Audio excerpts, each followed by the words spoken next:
बहुत समय पहले की बात है। एक गांव में एक बुढ़िया रहती थी। उसके पास खेती बाड़ी का थोड़ा बहुत काम था, लेकिन उसका एक ही सहारा था, उसकी बेटी रीना। जब बड़ी हुई तो बुढ़िया ने उसकी शादी एक गरीब लेकिन बुद्धिमान युवा से करा दी थी। युवा देखने में साधारण था, लेकिन उसकी बुद्धि और चतुराई की कोई तुलना नहीं थी।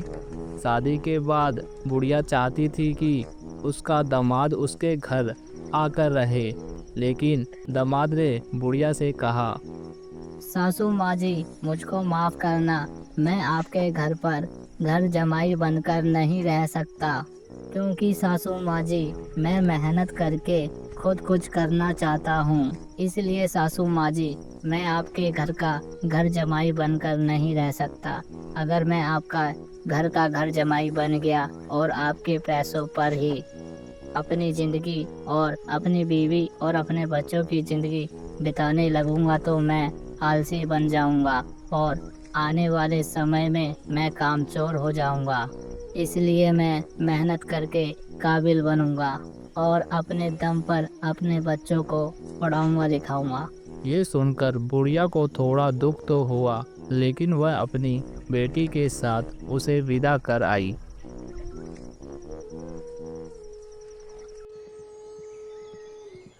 कुछ वर्षों बाद बुढ़िया की संपत्ति कम होने लगी। उसने सोचा, अगर मेरा दामाद यहाँ होता तो वह मेरी मदद कर सकता था। अगर ऐसे ही चलता रहा तो मेरी संपत्ति तो ऐसे ही व्यर्थ चले जाएगी। मैंने सोचा था मैं अपनी सारी संपत्ति अपने दामाद के नाम कर दूंगी, लेकिन मेरे दामाद ने तो घर जमाई बनने के लिए साफ साफ मना कर दिया। यहाँ रहता तो उसको क्या ही कमी होती। यहाँ पर अपना ऐशो आराम से रहता और जिंदगी जीता, और मेरा तो बुढ़ापा कभी भी। अब तो मैं बूढ़ी हो चुकी हूँ, मैं कभी भी मर सकती हूँ। मेरा दामाद यहाँ रहता तो मैं भी अपने पोतों को देख लेती, अपनी बेटी के साथ खुश रहती। मुझे एक बार फिर से अपने दामाद से बात करनी चाहिए। ये सोचकर वह अपने दामाद के पास गई।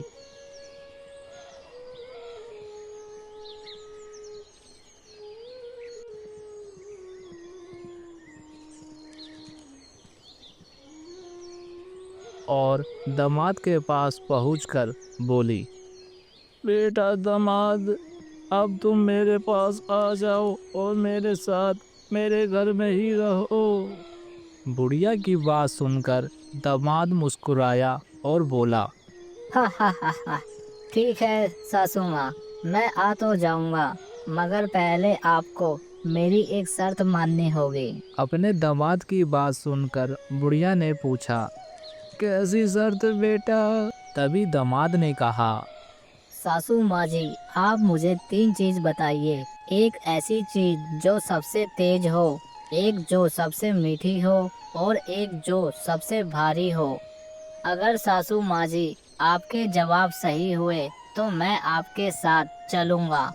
दामाद की शर्त सुनकर बुढ़िया को लगा कि यह बहुत आसान प्रश्न है। उसने तुरंत कहा, बेटा सबसे तेज तो हवा है, और बेटा दूसरा सबसे मीठा गुड़ होता है, और बेटा तीसरा सबसे भारी हाथी होता है। कितना आसान था बेटा तुम्हारा प्रश्न, मैंने सही सही उत्तर दिया।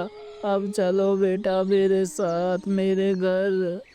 बुढ़िया की बात सुनकर दामाद मुस्कुराया और हंसकर बोला, हा हा हा हा। सासू माँ, आपके जवाब सही नहीं है। बुढ़िया अपने दामाद की बात सुनकर हैरान हो गई। तभी बुढ़िया ने आश्चर्य से पूछा, बेटा फिर सही उत्तर क्या है? तुम ही बता दो मुझको। बुढ़िया की बात सुनकर तभी दामाद जी ने उत्तर दिया, सासू माँ, सबसे तेज इंसान का विचार होता है, क्योंकि सासू माँ पलक झपकते ही कहीं भी पहुँच सकता है। और सासू माँ, दूसरे प्रश्न का उत्तर है सबसे मीठा, सबसे मीठी माँ की बोली होती है, क्योंकि यह दिल को सुकून देती है। सासू माँ, मेरे तीसरे प्रश्न का उत्तर ये है, सबसे भारी एक वजन होता है जिसे निभाना आसान नहीं होता सासू माँ। बुढ़िया को अपने दामाद के उत्तर बहुत पसंद आए और उसने मान लिया कि उसका दामाद वास्तविक में बहुत चतुर और बुद्धिमान है।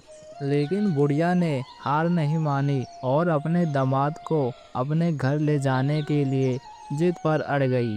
दामाद जी, आपको मेरी कसम है, आपको चलना ही होगा मेरे घर। हम तीनों साथ में रहेंगे और एक खुशहाल जिंदगी जिएंगे।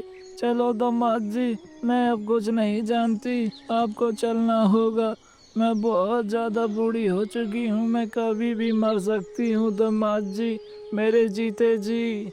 ऐसा ना करो दामाद जी, मेरी इच्छा है कि जब तक से मैं जिंदा हूँ तुम दोनों मेरे घर में मेरे साथ रहो।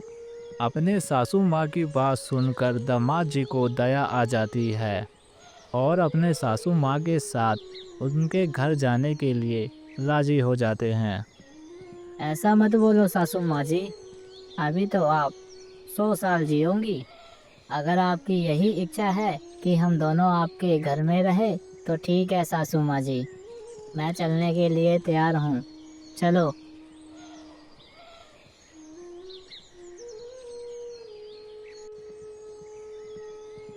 बुढ़िया अपने दामाद को अपने घर ले आई। वहां पहुंचकर दामाद ने देखा कि लोग आलसी हो गए थे और खेतों में ठीक से काम भी नहीं कर रहे थे। बुढ़िया की संपत्ति भी इसीलिए शायद से घट रही होगी। दामाद ने मन ही मन ये सोचा और गांव की भलाई के लिए एक फैसला लिया। दामाद ने गांव वालों को इकट्ठा किया और कहा, भाइयों, आप सभी के आलस की वजह से दिन पे दिन आप सभी की संपत्ति कम होती जा रही है। अगर ऐसा ही चलता रहा तो इस गांव में भूखमरी का अकाल पड़ जाएगा। खाने को एक दाना भी नहीं बचेगा आप सभी के घर में। इसीलिए भाइयों, यही समय है, आलस को छोड़ दो और मिलकर आप सभी भाइयों मेहनत करो। फिर देखना भाइयों, ये गांव फिर से खुशहाल हो सकता है।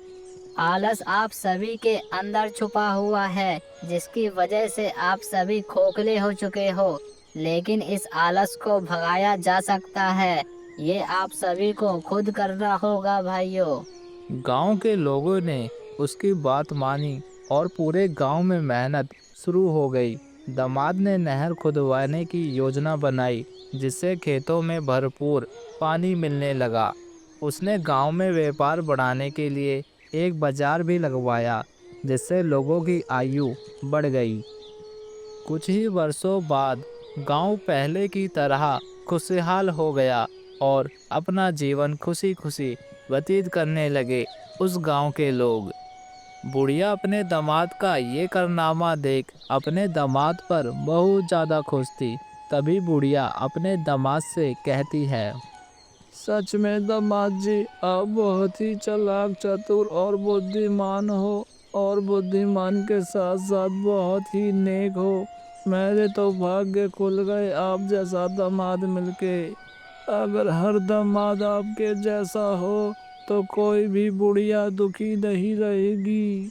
मेरी बेटी बहुत भाग्यशाली है जिसको ऐसा महान पति मिला। दामाद जी, आप बहुत अच्छे हो और दिल के भी बहुत साफ हो। बुढ़िया की बात सुनकर तभी दामाद जी बोलते हैं, अरे सासू माँ, ऐसी कोई बात नहीं है, ये तो मेरा फर्ज है। आखिरकार गांव वाले ही गांव वालों की मदद नहीं करेंगे तो कौन करेगा। गांव के लोगों में एकता का बल हमेशा बना रहना चाहिए। और हाँ सासू माँ जी, हमें कभी भी किसी भी काम में आलस नहीं करना चाहिए। चौतराई और मेहनत से किसी भी समस्या का हल निकाला जा सकता है। सबसे तेज विचार होते हैं सबसे मीठी माँ की बोली और सबसे भारी दिया हुआ वचन। एक बुद्धिमान व्यक्ति अकेले भी पूरी बस्ती को खुशहाल बना सकता है सासू माँ।